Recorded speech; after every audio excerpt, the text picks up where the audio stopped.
Okay, let's dive in. We have an absolutely extraordinary stack of sources today. We really do. And we're not just, reviewing an album. We're getting into a really complex philosophical project. Right. It's so much more than just the music. Exactly. So our mission for this deep dive is to explore all the material Snoopi Botten provided for this brand new album, Forgiveness Forevermore. It drops on January 14th. And it is a journey.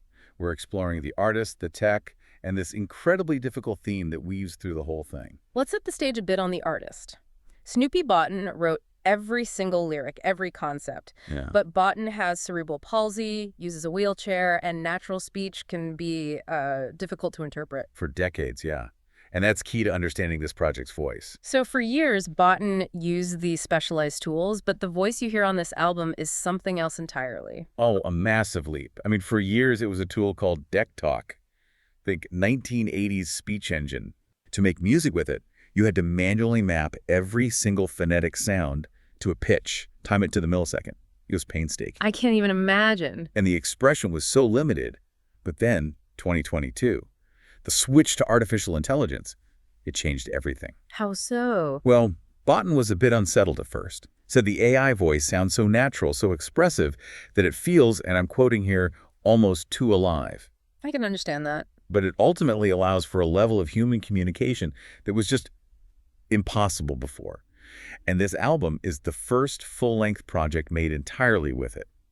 Botten's intended emotion finally comes through. That's incredible. You mentioned tools. We have a lot of creators who listen. What exactly is being used here? The sources point to two main ones. Suno, that's the generative AI for the music and the vocals. Okay.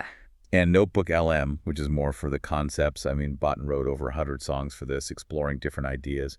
A tool like that helps you find the core theme. Right, to synthesize it all. Exactly. And Botten actually gave a shout out to the YouTube channel, Bob Doyle Media, said that's where they learned these tools. A great tip for anyone listening. So musically, it's mainly Christian folk. And the theme that emerged from those 100-plus songs was forgiveness. Yes, and that is the theological anchor for the whole album. Botten was really struggling with this common idea that convicts should, burn in hell forever. And asking if that desire really lines up with faith. Precisely.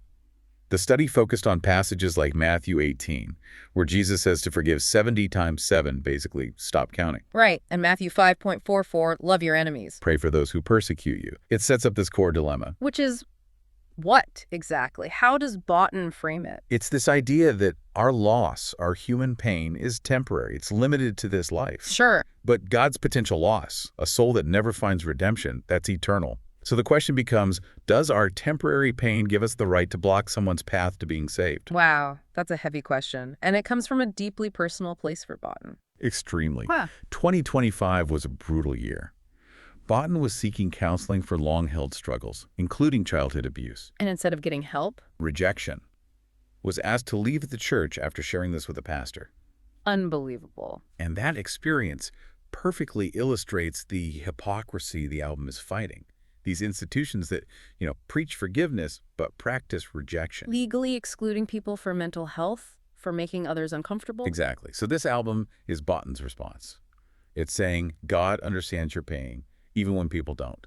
And it's offered in the hope that it helps someone else start to heal. So before we get into these really intense case studies, how does the album itself create the right environment for this kind of radical grace? It starts by establishing God's absolute unconditional presence. Track 2, I Am Here, it just immediately grounds you. How so? The lyric says God existed before the first second, before time drew near. And then there's this promise. I am here when you fall from grace. I am here. I still know your face. No sin too heavy, no past I won't clear. Exactly. It's a foundational promise. You need that before you can even begin to talk about the hard stuff. And right after that, track 3, Cast the First Stone. That's the story of the woman caught in adultery. Yep. And it's basically commentary on mercy versus judgment. The core line is, grace is greater than the law. Mercy overthrew the throne. It's a direct challenge to human judgment. Let the one who's never sinned be the first to cast the stone. And then the final line from Jesus, neither do I condemn you, go now and sin no more, is framed as a command for transformation, not just, getting off the hook. Which connects to track 9, Mercy for the Guilty. It ties it all together. It says we have to pass on the mercy we've received. It references Saul becoming Paul, the ultimate persecutor finding grace. And it asks that really difficult question. How can we shout, Lord, forgive me, while sing, but not my enemy? It's a gut punch, and it sets the stage perfectly for the 5 case studies that follow. Okay, let's get into the first one. This is the story of Carla Faye Tucker, and it's a stark illustration of state justice versus spiritual redemption.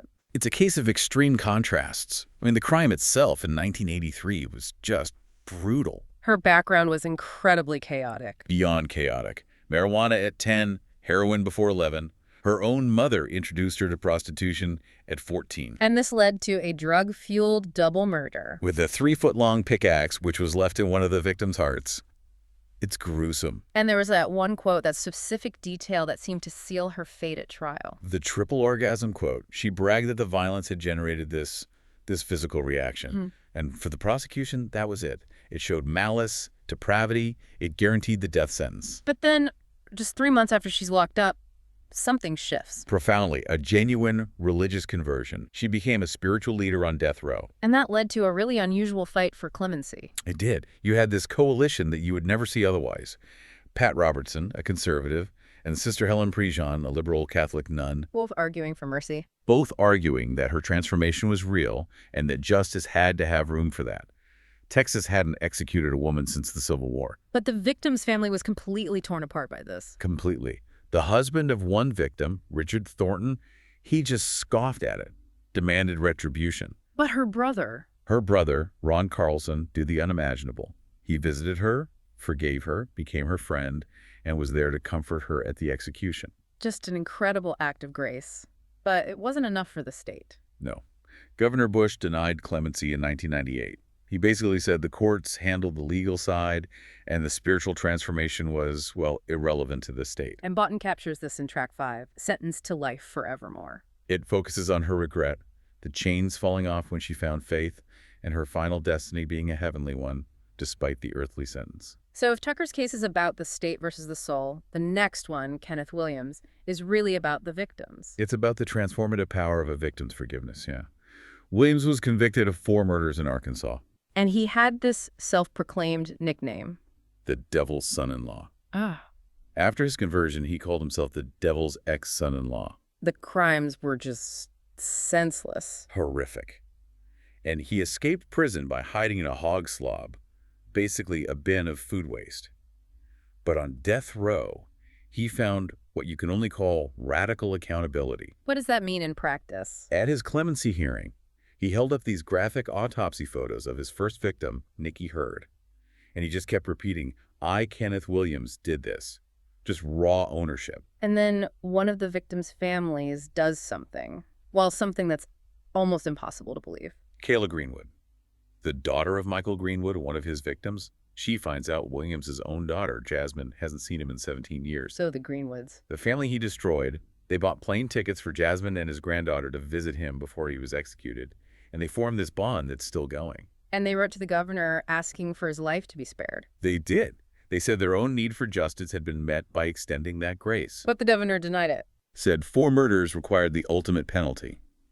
Williams's last words were an apology, and he said the Greenwood's act of grace was so powerful it would cause even the devil himself to stop walking in darkness. The execution itself was controversial, though. It was.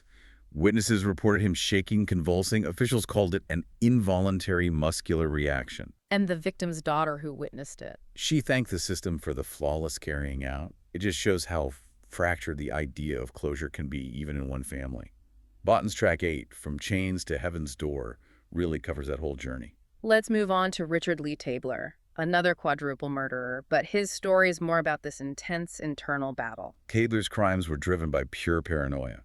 A 2004 murder spree over a perceived threat about $10. And his initial time on death row was defiant. Extremely. Filmed one of the murders, smuggled in a cell phone, tried suicide twice. He was at war with everything. So where does the change come from? How does someone like that end up running a death row ministry? It seems to have been this long, slow internal reckoning.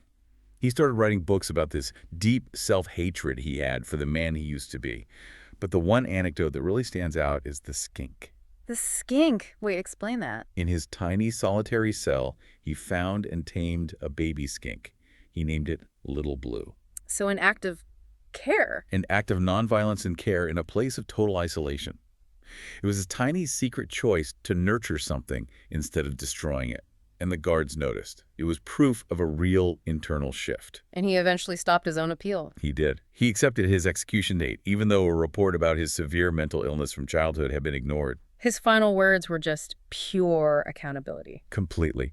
On the gurney, there is not a day that goes by that I don't regret my actions. I had no right to take your loved ones from you. And he mouthed, "I'm sorry," at the end. He did. And track 14, From Chains to Mercy, tells that story. That even behind prison halls, a Bible opened. A heart broke through. Okay, our next case is Margie Velma Barfield, the arsenic widow. This one brings in gender, mental illness, and politics. Right. She was the first woman executed by lethal injection in the U.S. A serial poisoner.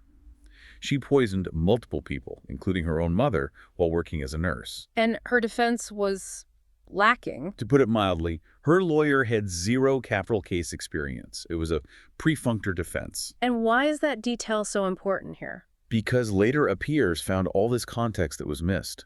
A history of severe sexual abuse from male family members, prescription drug addiction, and an untreated bipolar mood disorder diagnosis. So the psychological element was just completely missing. Completely. And there's this chilling detail where she confessed she was relieved when she was caught, because she was terrified she was going to poison her own grandchildren next. So it points more to compulsion than just cold-blooded evil. Exactly. And on death row, she became this beloved, grandmotherly Christian figure. Billy and Ruth Graham even rallied for her. But the politics got in the way. Governor Jim Hunt denied clemency 6 weeks before a big Senate race. It was seen as a purely political move, being tough on crime. Even with all that new humanizing information. Right. And while Barfield herself was serene, seeing it as a gateway to heaven, the scene outside the prison was chaos.